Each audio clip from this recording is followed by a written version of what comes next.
1971 সালেও এইভাবেই হারিয়ে গিয়েছিল। এই জনগণ, ছাত্র জনতা, শ্রমিক জনতা, শিক্ষক, ছাত্র, শ্রমিক সবাই যখন আন্দোলন করেছে, আন্দোলনের প্রেক্ষাপটে পরিবর্তন এসেছে, সেই পরিবর্তনকে সবাই স্বাগত জানাচ্ছে। এবং জিয়াউর রহমানের কথা এইটুকুই শুধু বলবো, আপনারা আজকে জিয়াউর রহমানের মাজারে যান, দেখবেন এটা জাতীয়তাবাদীদের একটা তীর্থস্থানে পরিণত হয়ে গেছে। সকাল দুপুর রাত যখনই যাবেন, অথচ 1 বছর আগেও আমরা এই স্বাভাবিকভাবে তার জন্মদিন বা মৃত্যুবার্ষিকীতে তাকে সেখানে ফুল নিয়ে যেতে পারি নাই। এমন একটা পৈশাচিক অবস্থা ছিল, আমি প্রজন্মের দায়িত্বে ছিলাম, একটা ফুল নিয়ে নিজে একা বহন করে নিয়ে গেছি। আবার এই পুলিশি অত্যাচারে একা ওখানে ফুল রাখা যাবে না, নিজে ওই ফুল বহন করে আবার নিয়ে এসেছি, বাজার পর্যন্ত আমরা করতে পারি নাই।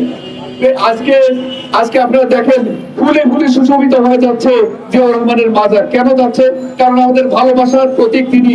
জিয়া একা জিয়া নয়, সে জিয়া পরিবারের নেতৃত্বে, সে আপসীর নেত্রী বেগম খালেদা জিয়ার আপসীনতার জন্যই মানুষ সংগ্রাম করার সুযোগ পেয়েছে এবং আন্দোলন করার সুযোগ পেয়েছে, বিপ্লব করার সুযোগ পেয়েছে।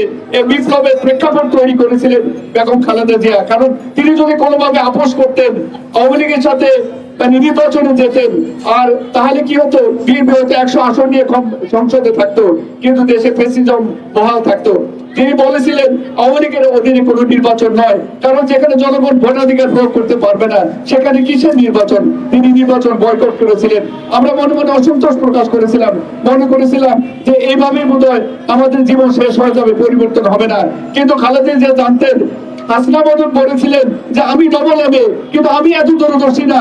ম্যাডাম জিয়া যত দূরদর্শী, তিনি কি পাস এটা বড় ব্যাপার নয়, কিন্তু তার নেতৃত্বে দেশে যে পরিবর্তন এসেছে, তার আপসীনতা দেশ জয়লাভ করেছে, এতে আমরা মহানন্দিত। তিনি বলতে জানতেন কোনো না কোনো সময় পরিবর্তন আসবে, আমরা তো জানতাম না। এই যে তার জানা, এই যে তার রাজনৈতিক প্রজ্ঞা, এখানেই হচ্ছে লিডারশিপ। এবং এই লিডারশিপের মধ্য দিয়ে দেশে পরিবর্তন এসেছে, যেখানে সরাসরি মাস্টার মাইন্ড বা ডিক্টেট করেছেন আমাদের জনাব তারেক রহমান। তিনিই তো বলেছেন যে দেশ যাবে কোন পথে, ফয়সালা হবে রাজপথে। রাজপথেই তো ফয়সালা হয়েছে।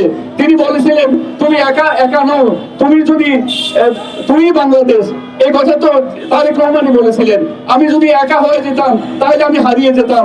আমি যখন সংঘবদ্ধ হয়েছি, দেশে কৃষক, চাষি, মজুর, শিক্ষক, ছাত্র এবং সকলে যখন আন্দোলনে এসেছে, তখন আমরাই বাংলাদেশ হয়ে গেছি, আমরাই ফ্যাসিজমকে বিতাড়িত করতে পেরেছি।